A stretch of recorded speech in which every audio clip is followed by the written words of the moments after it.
buenas tardes. Estamos transmitiendo este estudio hoy, sábado 16 de enero del año 2021, desde la ciudad de Misco, en Guatemala, con mucho cariño para todos ustedes y con mucha alegría de estar nuevamente acá. Siempre nos da mucho regocijo el compartir la escritura, la palabra del Señor.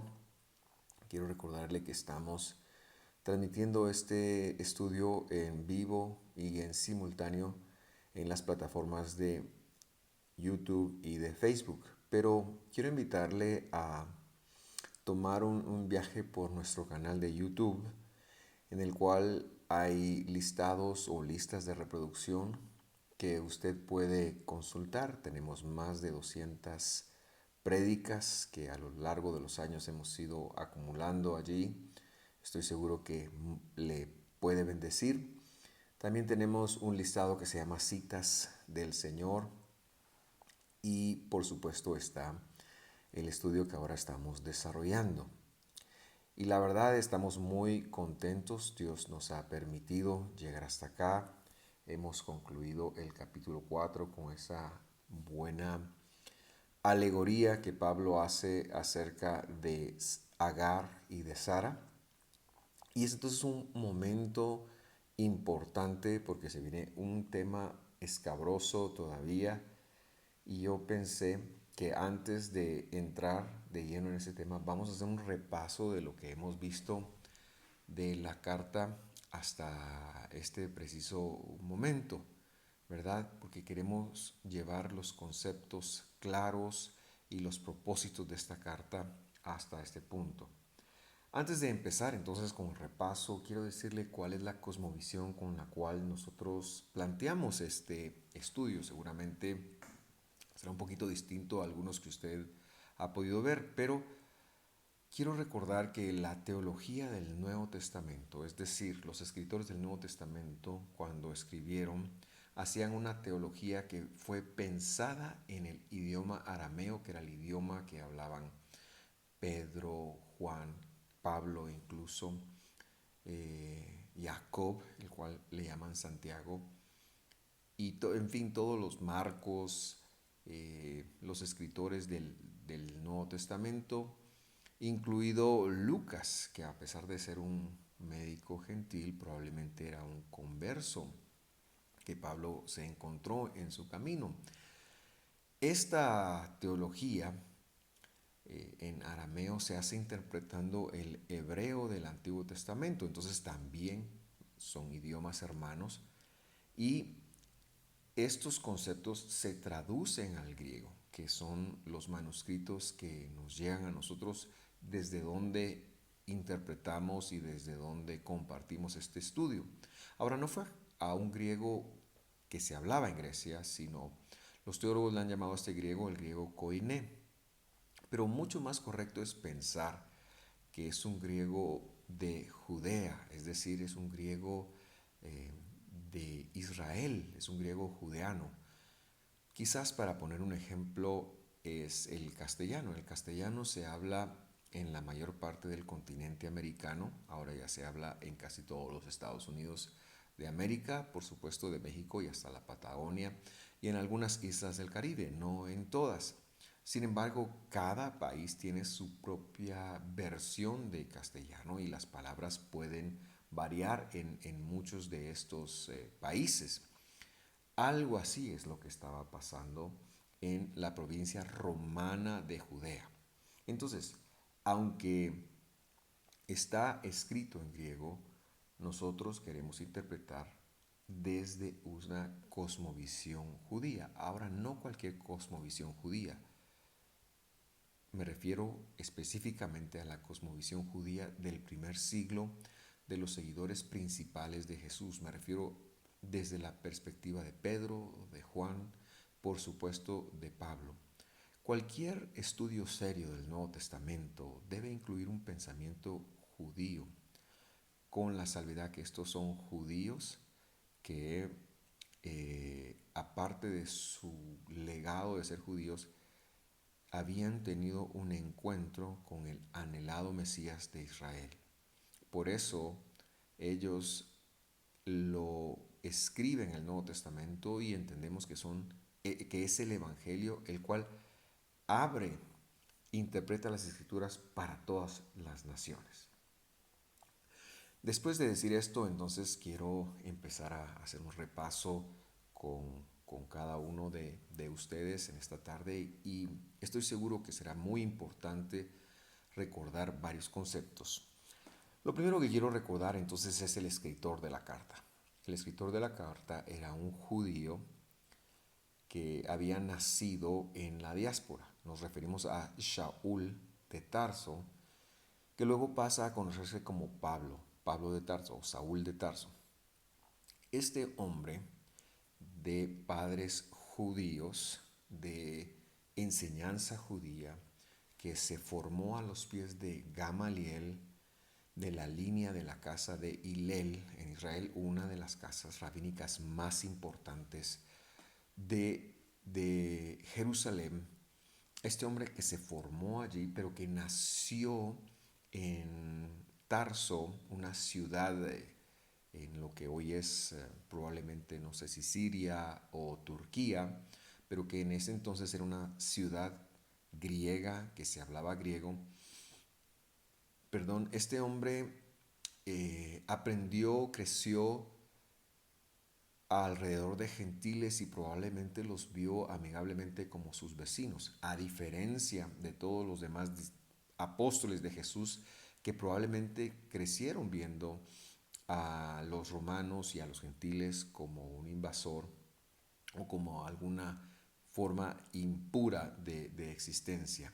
Entonces Pablo, Dios lo escoge con todo su trasfondo, así como Dios nos escoge a todos con nuestro trasfondo para tener una apertura de mente y Él es el vaso que Dios usa para llevar el Evangelio a las naciones. Bendigo al Señor hasta el día de hoy por la vida de Pablo. Luego, también recordar que Pablo dice que él es un apóstol de Jesús, no por voluntad de hombres ni por llamamiento alguno, y es que en ese entonces era muy importante registrar la casa rabínica desde donde se originaba la persona que llegaba, muy al estilo del día de hoy, de cuáles son las credenciales. Y Pablo dice, yo no tengo credenciales más que las que Jesús me ha entregado a mí. ¿Y por qué es importante entender esto? Hoy en día hay una fuerza muy importante de personas que se hacen llamar apóstoles. Y tenemos que entender qué significa ser un apóstol. Apóstol en griego significa enviado. Desde esa perspectiva, hasta un repartidor de pizza es un apóstol. Ahora, sin faltar el respeto a nadie, una persona que representa a una organización es un apóstol de esa organización. Pero la palabra sheliach es muy diferente a cómo se leyó después a la palabra apóstol. Y vuelvo a lo que decía al principio. No podemos interpretar la escritura desde la perspectiva del griego solamente, sino lo que el griego tradujo desde el hebreo. Y lo que tradujo del hebreo es la palabra sheliach. Ahora, sheliach es mucho más que un apóstol. La palabra apóstol históricamente viene de ser un almirante, de un oficial de marina. Ese es como el origen de la palabra apóstol en la cultura griega. En la cultura judía, la palabra apóstol es sheliach, como ya dije, y representa un delegado plenipotenciario de esta persona. Es muy importante cuando Jesús llama a sus discípulos y les comisiona para ser sus apóstoles. Lo que les está diciendo es, lo que ustedes digan es como que yo lo hubiera dicho. Y por eso los escritos que nos llegaron de estos apóstoles están registrados en la escritura como palabra de Jesús, es decir, palabra de Dios. Hoy en día, podemos decir que la figura del Sheliach ya no existe, porque es una persona que habla con el poder de parte de Jesús. Por lo tanto, si existiera, tendríamos que agregar las palabras de esa persona al canon de la Biblia. Y bueno, el canon está cerrado. Entonces, la figura del Sheliach ya no existe, pero yo entiendo que la figura del apóstol, que es una persona que recibe las credenciales de una organización para representarla, para hablar en favor de ella, eso todavía está presente. Eso es muy válido, ¿verdad?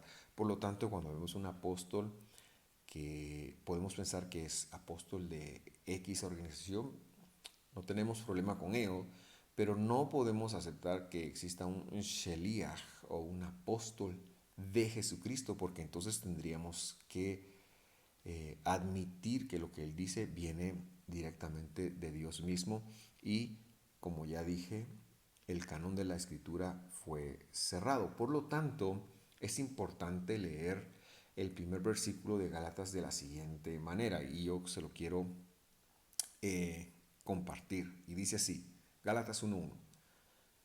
Pablo, enviado plenipotenciario, es decir, con la facultad de representar a Dios, no de parte de hombres, ni mediante hombre alguno, sino por medio de Jesucristo. La mayoría de traducciones agregan y Dios el Padre, queriendo dar a entender dos personas que resucitó de entre los muertos. Pero la conjunción griega kai también puede traducirse, y esta es una colaboración del griego, como es decir. Por lo tanto, es mejor traducir ahí, no de parte de hombres ni mediante hombre alguno, sino por medio de Jesucristo. Es decir, Dios, el Padre que resucitó de entre los muertos. Y en algún momento, cuando estudiemos quizás algún evangelio, vamos a entrar a hablar del contexto teológico de la palabra Abba, que es la palabra que en algún momento se ha traducido Padre, pero ese no es mi tema. Entonces vamos a continuar con la introducción. Este estudio se ha distinguido porque le hemos nombrado a cada uno parte 1, parte 2 y todo lo que acabo de introducir ahorita tiene que ver con la introducción del primer capítulo y luego empezamos a tener como una especie de contexto y de ahí empezamos a analizar verso por verso. Entonces, en esa perspectiva, yo quiero empezar a hacer este repaso una vez que hemos hecho esta aclaración. Pablo se desplazó siempre, eh, es decir, Pablo siempre ministró dentro de las sinagogas judías. Eso lo vimos en la primera parte como el contexto con el cual arrancamos. No con ánimos de iniciar una religión nueva, como se le ha atribuido, sino que cuando usted lee específicamente el libro de los Hechos, se va a dar cuenta de que Pablo siempre fue a la sinagoga judía. Lo que sucede es que en ese entonces la sinagoga judía era muy distinta de como es hoy. En su origen, cuando los fariseos, el movimiento fariseo empieza a crecer y empieza a exportarse en todas las ciudades y regiones del Imperio Romano, los judíos empiezan también a salir y ellos tienen una misión.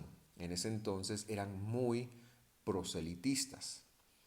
Y entonces Pablo va a estas sinagogas no con ánimos, como ya dije, de iniciar una nueva religión, sino con la mente puesta en las promesas de Dios para Israel, pero que ahora, en el conocimiento y en la revelación que Pablo trae, incluyen a los gentiles. Por lo tanto, como él lleva esta revelación, no hay necesidad alguna de continuar el proceso de las sinagogas en el cual a los gentiles se les acepta con tal de convertirlos en judíos. Entonces, haciendo un análisis histórico, eh, vamos a llegar a la conclusión de que en las sinagogas del primer siglo, del siglo I antes de Cristo, quizás hasta el siglo II antes de Cristo, y probablemente hasta el siglo II, quizás el siglo III después de Cristo, eran muy proselitistas y estaban conformadas por tres grupos, y estos grupos estaban sectorizados dentro de la sinagoga. Una familia judía llegaba a cualquier ciudad, a cualquier ciudad de Galacia. Ya vimos que Galacia era una especie de estado o departamento de, de la Anatolia, de lo que hoy es Turquía. Y una familia llegaba a Pisidia, vamos a decir, una ciudad. Y entonces no, lo primero que ellos buscaban hacer, si tenían temor de Dios, era a otros judíos con los cuales pudieran fundar una sinagoga, una casa de estudio. eh, en hebreo le decían casa de estudio, y eso pasó al griego como sinagoga. La palabra sinagoga es griega. Y entonces estas personas empezaban a conformar mediante, llegaban otros judíos, pues se extendía esa comunidad, esa sinagoga se extendía, y luego ellos tenían las puertas abiertas para los gentiles que quisieran escuchar acerca del Dios de Israel. Y entonces está la segunda ala. La primera ala, los judíos que han llegado, que han crecido, que han nacido judíos de raza. Luego gentiles que se han circuncidado, que se les conocía como los prosélitos de justicia, que para efectos de la sinagoga eran judíos por conversión. Y entonces estos gentiles que entraban hacían todo un procedimiento. Esto se empezó a desarrollar en la diáspora porque ellos no tenían un manual, sino que empezaron ellos a desarrollar. Y entonces a los hombres se les pide el requisito de la circuncisión, a las mujeres se les pide el requisito de hacer una mikve o un bautismo. Los fariseos y los esenios también colaboran mucho, ya veremos dentro de un momento quiénes son los esenios, pero ellos colaboran mucho con lo que después llegó a conocerse como el bautismo cristiano. Entonces, este segundo grupo judío, perdón, gentiles que se hacen judíos por medio de la circuncisión o del bautismo. Y la tercera parte, que eran conocidos como los gentiles, los prosélitos de la puerta, y que el Evangelio también les da otro nombre, y así eran conocidos. En el mundo judío eran conocidos así, los temerosos de Dios. Un temeroso de Dios era Cornelio. En capítulo 10 de Hechos, cuando se habla de que Cornelio era un temeroso de Dios, no está hablando de su piedad hacia Dios, está hablando de su posición en la sinagoga. Esto es importante porque Pablo llega y dice, qué pequeño es el grupo de los judíos, qué pequeño es el grupo de los judíos que se han convertido, qué grande es el grupo de los prosélitos, porque nadie quería circuncidarse. Y entonces Pablo dice, no es necesario circuncidarse para pertenecer a Israel. Esa fue la obra de Jesús. Y entonces empezamos a ver cómo Pablo hace un viaje misionero. Esto está en los capítulos 13 y 14 del libro de Hechos, y es cuando él va a todas las ciudades de lo que luego será la primera carta que él compone, que es las ciudades de Galacia, y que es la carta de los Gálatas, las cuales estamos enfrentando. Y ese segundo viaje misionero termina en Jerusalén. Y en Jerusalén Pablo sube, y en Hechos 15 usted puede darse cuenta que existe un debate, que existe una situación muy interesante que está conectado con la escritura de la Carta de Gálatas. Es decir, el concilio de Jerusalén del año 50, del capítulo 15 de Hechos, provoca en gran manera que Pablo escriba la carta que hoy nos compete, la carta de Gálatas. ¿Por qué? Porque allí un grupo de fariseos que se ha convertido a Jesús exigen que los gentiles conversos a Jesús guarden toda la ley oral y se hagan judíos circuncidándose.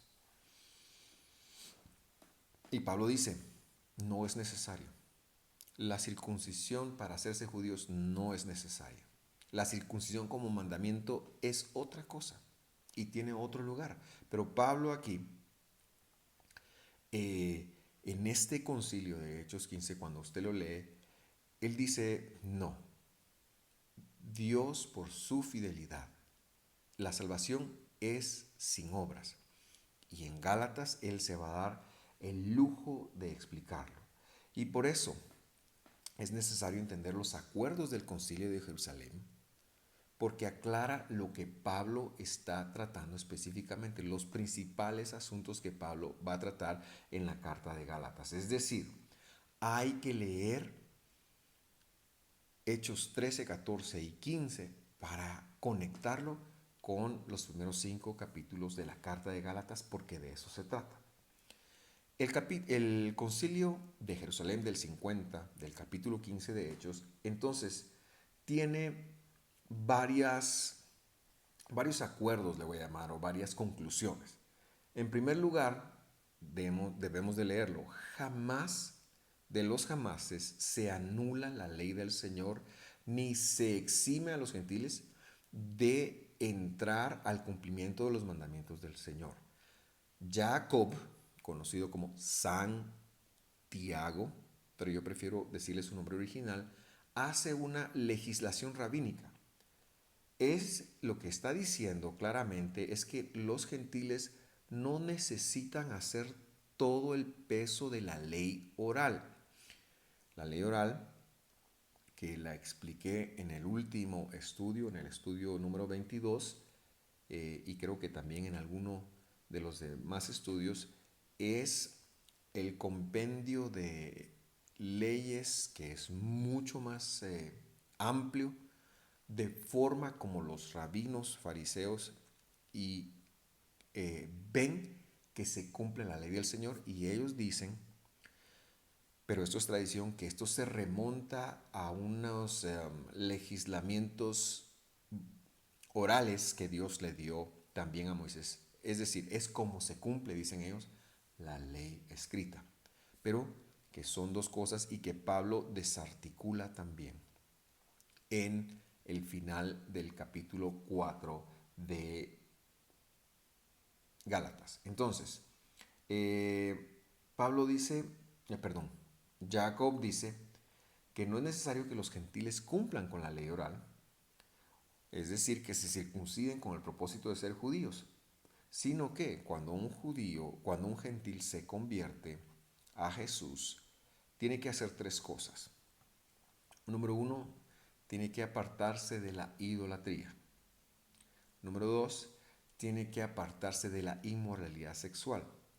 Y número tres, tiene que abstenerse de quitar la vida, es decir, no matar, que eran los tres pecados capitales que se conocían, ¿verdad? Idolatría, inmoralidad sexual y el matar. A partir de esto enseña Jacob y dice, con el paso de los años, y esto se puede leer muy bien en el capítulo 15 de Hechos, él dice, Moisés es leído cada sábado en las sinagogas. ¿Qué está diciendo? Se está refiriendo a la costumbre que viene desde Esdras, en el cual la ley del Señor se divide en 54 porciones que se leen durante las 52 semanas del año. Esto es una costumbre que hasta el día de hoy se cumple en muchas de las congregaciones judías, por no decir en todas. Y es una buena costumbre, y lo que está diciendo Jacob es, cuando los gentiles lleguen, van a sentarse en la sinagoga, van a escuchar la lectura y poco a poco ellos van a ir siendo instruidos en la ley del Señor. Él jamás quita la palabra de Dios, quita la ley del Señor como decir, no, y esto ya no vale y solo tienen que cumplir 3 mandamientos, o no cumplir 3 mandamientos, o las 7 leyes de Noé, como han querido decir algunos. Al contrario, él dice que los gentiles tienen la bendición de poder empezar a conocer poco a poco y paulatinamente los mandamientos del Señor con el propósito de ir creciendo. Ese es el verdadero contexto. Y él lo ratifica incluso en el inicio de su carta. Si usted me acompaña a la carta de Jacob, que se conoce como Santiago, pero si usted me acompaña y lee conmigo cómo es que él lo plantea ahí, lo leemos muy bien. Dice, Jacob, siervo de Dios, es decir, del Señor Jesucristo. Y luego dice, ¿a quién escribe él? A las 12 tribus que están en la dispersión, saludos. Para Jacob, los gentiles que habían entrado al movimiento eran las tribus que estaban perdidas de Israel. Por eso, él enfoca su predicación y la predicación de los apóstoles a estas personas. Entonces, hay que leer el contexto muy bien de todas las cosas. Jamás Jacob tampoco estuvo quitando la ley del Señor, la Torá del Señor, para decir, hey, solo tienen que guardar estas 5 o 7, como se dicen ahí. No, él lo que está diciendo es, de entradita,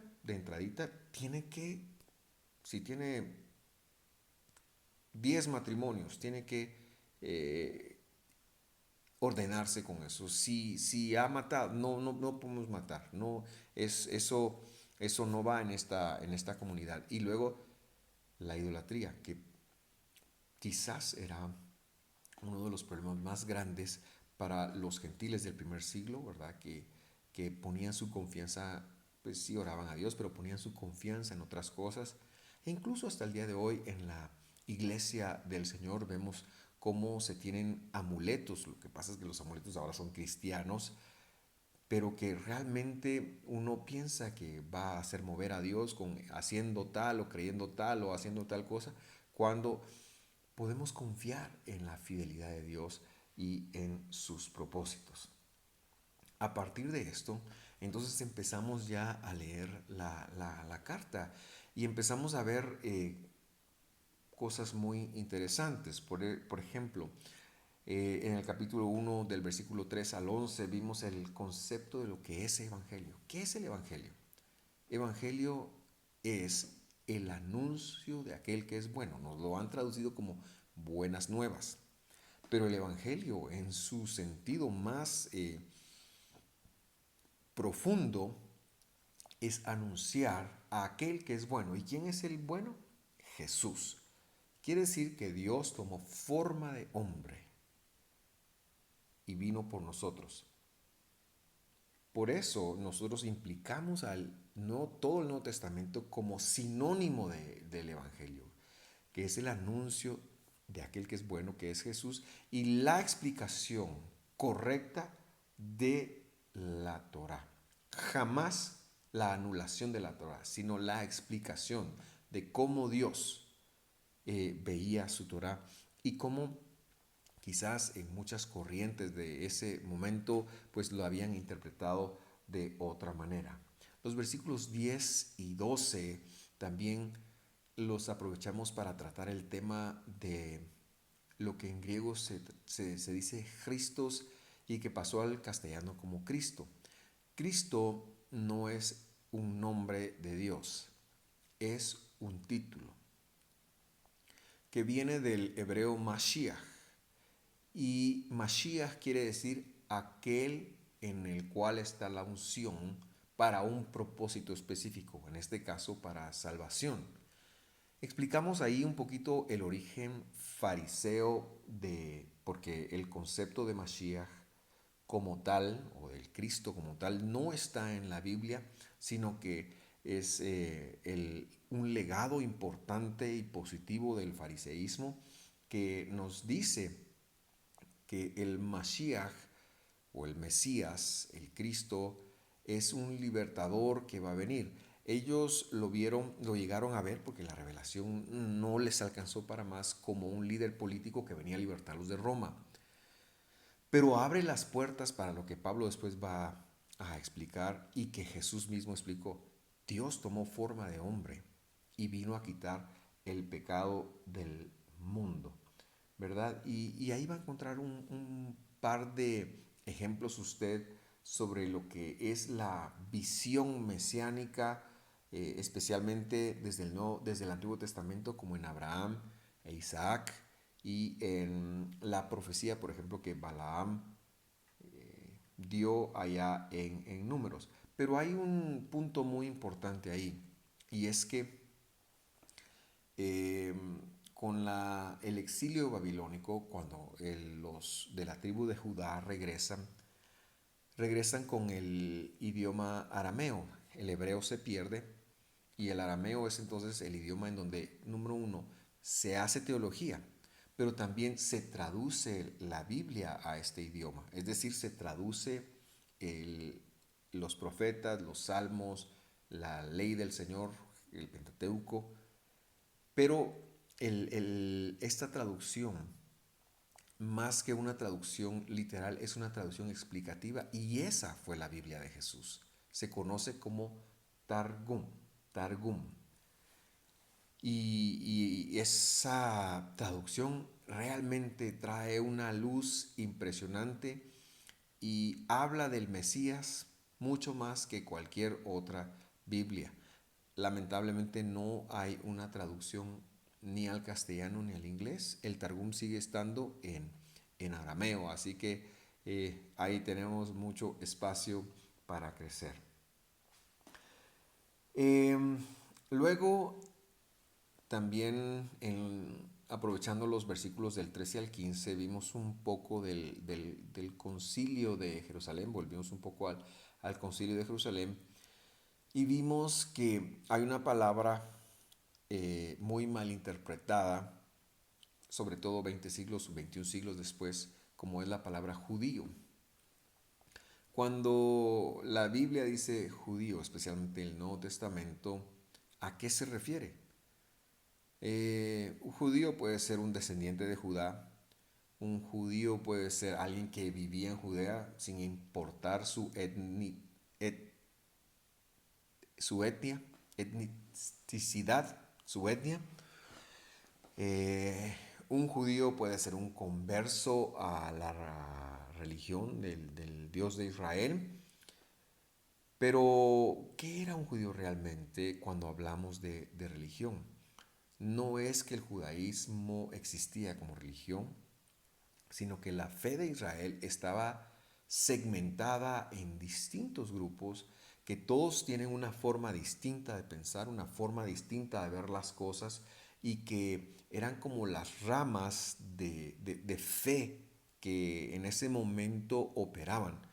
Para poner algunos ejemplos, saduceos, que eran los sacerdotes y más o menos no eran muchos, eran una minoría, pero que estaban respaldados eh, por Roma, corruptos, por ejemplo, Hanán, que se traduce como Anás en la Biblia, era el suegro de Caifás, Keifa creo que se dice Caifás en hebreo, que fueron los que hicieron el juicio a Jesús, este Caifás.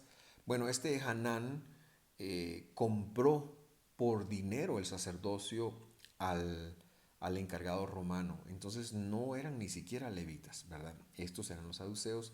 Los esenios que 150 o 200 años antes del nacimiento del Mesías eran los levitas que estaban en el templo y ellos 150 años antes de Cristo son perseguidos en Jerusalén y no les gusta la corrupción del templo tampoco y se van al desierto, al Qumran, se van al sur de Israel y forman una secta que se llamó los esenios, los herodianos o beituseos, que eran una facción política religiosa, los celotes que más que una facción religiosa era una facción política, pero eran de armas tomar. Ellos son muy conocidos porque tenían un cuchillo o con el cual mataban saduceos y romanos. Ese cuchillo se conocía como la sica, de donde viene nuestra palabra latina sicario. Y por supuesto los fariseos que Tampoco podemos decir que todos los fariseos pensaran igual, sino que había muchas facciones de fariseísmo y que son los padres de lo que se conoce 21 siglos después como el judaísmo ortodoxo, y que los distingue algo, los distingue la tradición oral, ¿verdad? Y entonces en este punto vimos que hubo una rama farisea que creyó en Jesús y que precisamente son ellos los que empujan, exigen que las personas se circunciden para considerarse salvas. Y esto es el contexto de la carta, en donde vemos que Pablo quiere desvirtuar esta situación. Vimos entonces que la tradición tiene un peso sobre todas las personas. Y Pablo no es la excepción al caso. Y en el versículo 15 al 22, Pablo, como autor de la carta, narrativamente explica que Dios se lo llevó después de su conversión a Arabia durante 2 años, donde él es instruido, quizás para desaprender muchas cosas. Y yo aquí quiero pedirle o sugerirle que quizás muchas veces antes de aprender de Dios tenemos que desaprender varias cosas, como fue el caso de Pablo, que tuvo a bien ser llevado a entrenarse en el Evangelio en Arabia, pero que luego regresa por un par de semanas a Jerusalén, en donde recibe la mentoría de Pedro. Pablo también fue instruido. A veces pensamos que todo le vino por una revelación mágica. Por supuesto que todo es revelación, pero esa revelación no es de la noche a la mañana, sino que lleva un tiempo. A Pablo le llevó tiempo desaprender, y luego seguramente llegó a Jerusalén con preguntas y le dice a Pedro: mira, ¿qué les dijo el Señor de esto? ¿Cómo vieron esto? Pablo, que había aprendido muchas de esas cosas en su tiempo con Gamaliel. Y por último, en esta porción vimos algo, y es que el término eclesía, que luego se tradujo iglesia, más que determinar a una asociación, eclesía es los llamados a salir, los llamados a congregarse, como en una plaza. Pero en el primer siglo, eclesía y la palabra sinagoga eran sinónimos. Entonces, si quisiéramos ser un poquito irónicos, podríamos decir que los judíos hoy van a la iglesia y los cristianos van a la sinagoga, si estuviéramos hablando del primer siglo. ¿Por qué? Porque eran palabras culturalmente, eran sinónimos. Este punto es importante porque luego se conecta a la iglesia como una institución, y luego se desvirtúa en algo que se convirtió casi imperial. Aunque este cambio pues empezó a surgir a partir del segundo siglo. Muy bien, estamos haciendo nuestro esfuerzo por ir aterrizando en los conceptos. A partir del capítulo 1, versículo 23 y hasta el 2:10, vimos un concepto determinante, y es el que transmite la palabra emuná. Lo aplicamos al capítulo 15, extrajimos esto del capítulo 15 de Génesis, versículo 6, y su significado en hebreo. Pero es muy importante entender la palabra emuná, que se ha entendido como fe por fidelidad.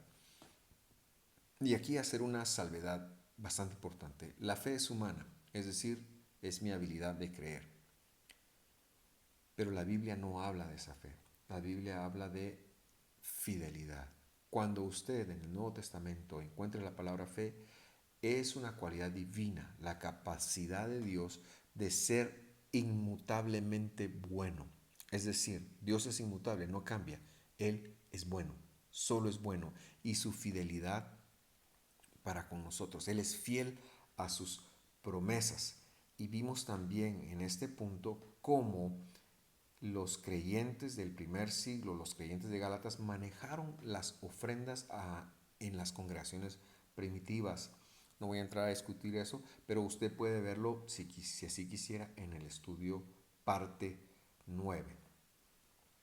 Muy bien. Eh, Adelantándonos con esto, en el 2:11 al 14, pudimos ver cómo existe una interacción entre Pablo y Pedro, solo que ahora Pedro es reprendido por Pablo o resistido, porque él había sucumbido de alguna manera a la presión de algunos que venían de Jerusalén desde la secta de los fariseos, pero que Pedro jamás cambió la dieta bíblica. Eso está claramente explicado ahí. Y entonces extrajimos un concepto fundamental para la carta: judaizar. ¿Qué es judaizar? Porque judaizar nada tiene que ver con entender los mandamientos del Señor y cumplirlos. Judaizar, desde el contexto de esta carta, es forzar la tradición judía, las leyes rabínicas, a los gentiles. Para todo esto hay un compendio que nada tiene que ver, o muy poco tiene que ver, con la palabra escrita de Génesis a Apocalipsis, porque la tradición judía te dice, los mandamientos los tienes que guardar, pero como los rabinos te decimos que los tienes que guardar. Y entonces eso era intolerable para Pablo y es intolerable para nosotros también. Pero nada tiene que ver, repito, judaizar con guardar mandamientos del Señor. Ese no es el mensaje acá, sino que el mensaje es judaizar, tiene que ver con forzar a los gentiles a guardar toda la tradición judía. Y es así como llegamos a quizás a la última parte que vamos a compartir el día de hoy, que es el capítulo 2, 15 al 19. Y voy a leerlo con usted. O quizás vamos a hacer un poquito más. Nosotros físicamente judíos, estoy leyendo una traducción literal, y no pecadores de entre los gentiles, verso 16, sabiendo que no será justificado hombre alguno a punta de obras de ley, sino por medio de la fidelidad del Mesías Jesús, y sabiendo que nosotros por el Mesías fuimos fidelizados para que fuésemos justificados de la fidelidad de Jesús y no de obras de ley, no la ley, sino ley, porque de obras de ley, cualquier ley, no será justificada carne alguna. Versículo 17. Si nosotros, al buscar ser justificados en el Mesías, somos hallados pecadores, es decir, los judíos, gente sin mérito, esa es observación mía, ¿es entonces el Mesías diácono o servidor del pecado? Porque si aquello que destruí, esas cosas de nuevo construyo, transgresor me hago, porque yo, por medio de una ley, a una ley morí para vivir a Dios. Hay que explicar las deducciones que vienen de la lectura de la óptica judía de este pasaje. Número uno, los judíos no eran idólatras. Número dos, Pablo entiende que por ninguna ley, ni siquiera guardar la ley de Dios, las personas serán justificadas. Para los judíos, las obras sí los justificaban, ¿verdad? Y aquí es importante recordar que en la teología rabínica del primer siglo, cuando una persona moría, el alma de esa persona se iba a uno de tres lugares: o al seno de Abraham, si era judío y había sido impecable, al seno de Abraham; si era judío y había tenido sus fallos, se iba a una especie de purgatorio; y si era no judío, es decir, gentil, de creencia gentil o idólatra, se iba directamente al infierno. Por eso la salvedad. Luego, no es ni Jesús ni la ley de Dios, como nos han querido decir, que la ley nos enseña el pecado. No. El pecado está porque nosotros somos corrompidos, porque fuimos vendidos al pecado. Es nuestra propia concupiscencia. Número 3 era ese, ¿verdad? Número 4, no puedo volver a tomar el mérito. Si creo en Jesús, el mérito no me sirve para nada. Es decir, el camino correcto es creer en Jesús y entender que el mérito no sirve para nada. La palabra ley aquí, número 5, la palabra ley aquí no solo cuando está sin artículo, no está hablando de la ley de Dios. Eso lo podemos interpretar y como decía, quizás una última parte y así cerramos el capítulo 2. En el estudio 12 vimos el estudio desde el capítulo 2, versículo 20 al capítulo 3, versículo 5. Y ahora sí vamos a dejarlo aquí. Aquí habla de dos leyes en este pasaje, que son leyes de contexto. Una ley es la ley de la gracia. Lamentablemente la palabra nomos solamente traduce la palabra ley, pero quizás la palabra que llegó hubiera sido principio, hubiera sido otra cosa. No está hablando de la ley de Dios acá. Entonces, las dos leyes de las que habla este contexto, desde el versículo 20 del capítulo 2 hasta el capítulo 3, versículo 5, son una, la ley de la gracia o el principio de la gracia que recibieron los patriarcas y que está explícito en la ley del Señor. Y la otra, el principio de los méritos o ley de los méritos, por medio del cual, si ellos hacían suficientes méritos, recibían la salvación. Entonces, es necesario recordar que esto es una apologética o una defensa farisea, que ellos acumulaban méritos cuando cumplían mandamientos. Ese no es el mensaje de la Biblia, que son ellos con esta mentalidad que llegan a Galacia y reclaman esa forma de pensar, monopolizando de alguna manera la salvación. Y Pablo dice, eso no lo podemos permitir. Muy bien, hemos resumido entonces hasta el día de hoy 13 estudios, realmente 13 estudios. Creo que es importante refrescar estas ideas y yo quería agradecerle por acompañarme. La otra semana haremos un resumen similar a este, pero de los capítulos 3 y 4. Y luego en 2 semanas, con el favor del Señor, si el Señor nos lo permite y así le agrada a Él, empezaremos a aterrizar el capítulo 5 y el capítulo 6. Que Dios lo bendiga. Permítame hacer una oración. Padre, gracias por hablarnos. Gracias por haber dejado tu palabra.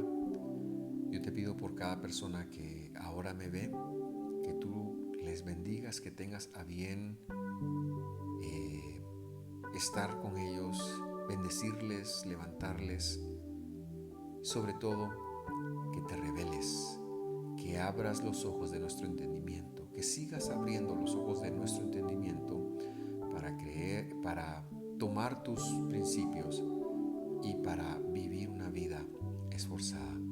En el nombre de Jesús lo pedimos. Amén y amén. Les esperamos el día de mañana en el servicio y les esperamos también en nuestro canal de YouTube. Les enviamos un fuerte abrazo. Que Dios los bendiga.